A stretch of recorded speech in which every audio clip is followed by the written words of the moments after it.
Factory. Today we're going to read another delightful book, Mr. Bear's Picnic by Debi Gliori. What a beautiful day, thought Mr. Bear. Perfect weather for a picnic. Mrs. Bear snored quietly. You see he's getting out of bed?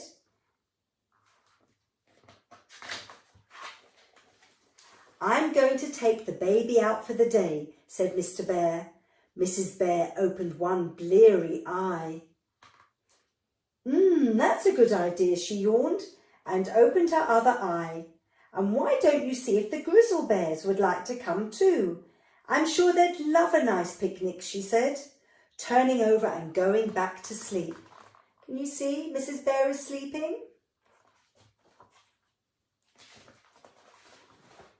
Mr. Bear and the baby stopped at the Grizzle Bear's house. There was no one to be seen. Hooray, said Mr. Bear. They must have gone out for the day. Now we can have a nice peaceful picnic on our own. Mr. Bear and the baby were just leaving when they heard a voice from high in the treetops. Can you see he's crawling back? He's trying to tiptoe away from the Grizzle Bear's house. Here we are, Mr. Bear, said Fred. Are you going on a picnic? Said Ted. Please, can we come too? Said Fuzz. Mr. Bear groaned.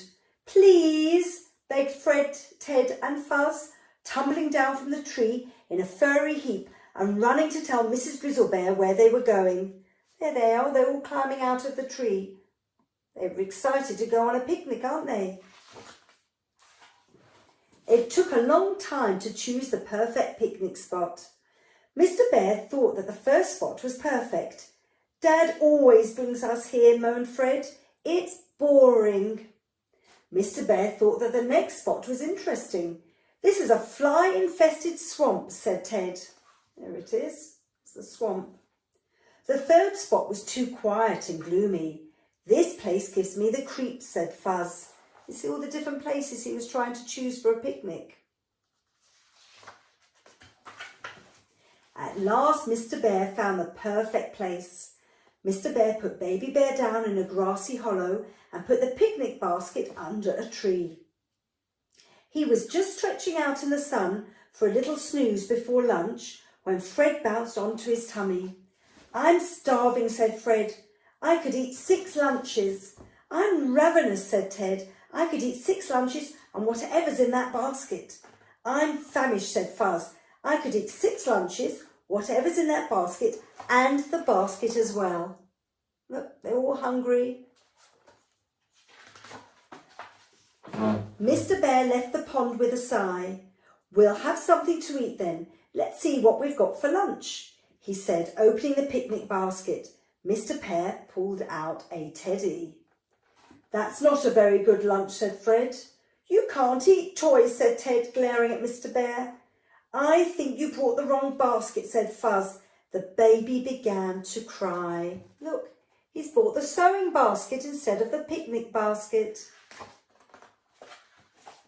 Right, said Mr. Bear. We'll have fish for our picnic. And balancing his baby on his shoulders, he strode off to a rock, dipped a paw in the water and waited. Fred and Ted watched while Fuzz played in the water.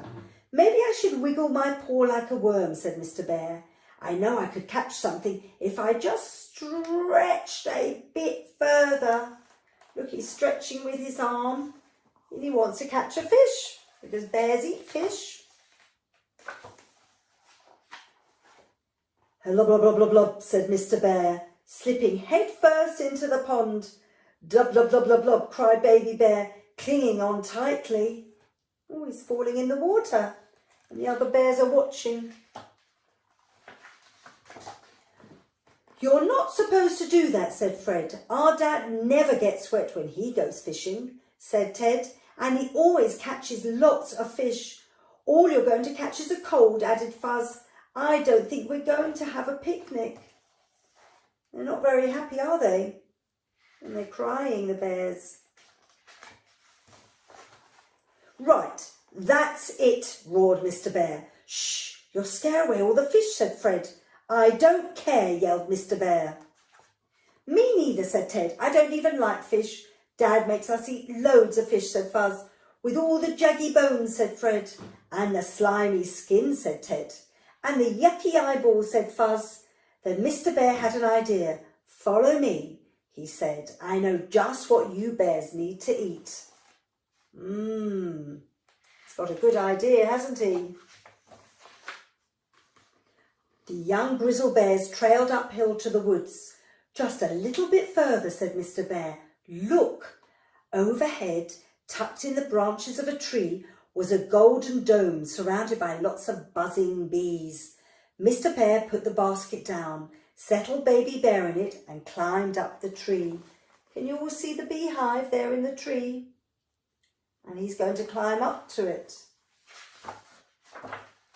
Fred, Ted and Fuzz watched in amazement as Mr. Bear gently dipped his paw into the now buzzing golden dome.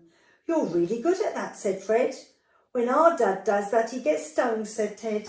Look, he's putting his hand inside the beehive. Mr. Bear pulled out a big chunk of honeycomb and climbed down the tree. I love honey, said Fred, skipping home. I could eat the whole honeycomb myself. I could eat the whole honeycomb and the hive it came from, said Ted, puffing alongside. I could eat the whole honeycomb, the hive and the bees as well, said Fuzz, overtaking the others. There he is, and there's Mr. Bear with Baby Bear on his head, holding the big honeycomb. You took the wrong picnic basket, said Mrs. Bear when they got home. You must all be starving. No, we're not, said Fred. We've been on a honey hunt. Look, and they're all so happy to be home. You should see Mr. Bear honey hunting, said Ted. He's brilliant. We've saved some for you, said Fuzz. Mr. Bear smiled from ear to ear. Bread and honey for tea, he said, and they all sat down to a feast. Wasn't that a lovely story? Do join me again soon for another one. I really enjoyed that story about Mr. Bear's picnic. If you enjoyed it, like and subscribe. We'll see you again soon.